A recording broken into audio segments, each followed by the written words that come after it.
महाराष्ट्रामध्ये महायुती शासनानं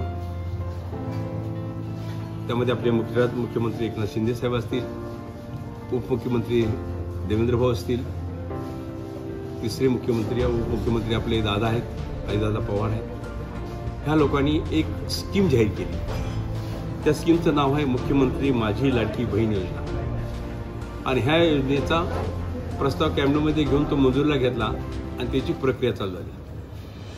प्रक्रिया चालू असताना निश्चितच याचं जनतेनं, माझ्या माता बहिणीनं एवढं मोठं स्वागत केलं, याचं समाधान व्यक्त केलं. आणि ते समाधान व्यक्त करताना आज आपल्या जिल्ह्याचं जर आपण रेकॉर्ड बघितलं तर आपल्याकडं एकूण अर्ज प्राप्त झाले 4,59,827. मान्यता मिळाली त्यातल्या 4,24,211 मान्यता मिळाली. ह्या मी शासनाकडे आम्ही आता अपलोड पण केला आम्ही. आणि अंशतः अमान्य झालेले 33,313. आणि ह्यातले पण काय अर्ज 14 तारखेच्या मिडनाईटपर्यंत 12 वाजेपर्यंत ह्यातले पण काय अर्ज तर त्रुटी दूर करून जर आले तर तेही ह्यामध्ये ऍड होतील. आणि 17 तारखेला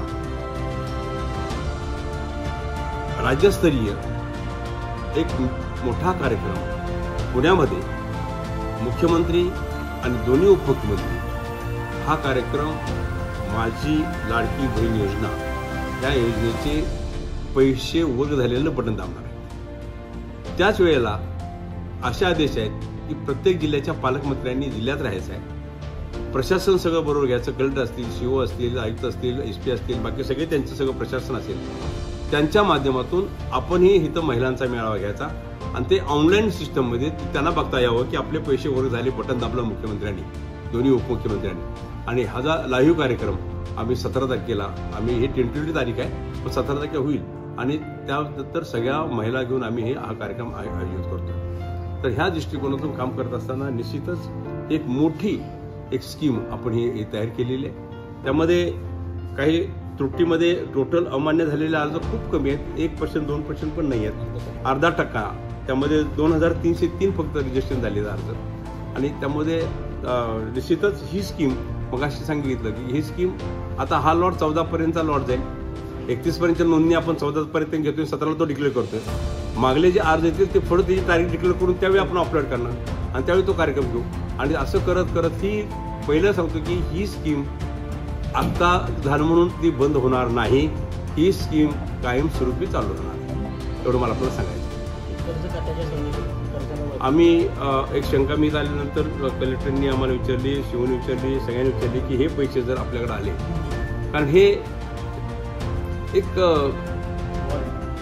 भेट आहे, ही म्हणजे बहिणींना पण भेट देतोय रक्षाबंधनच्या ह्याच्यावरती.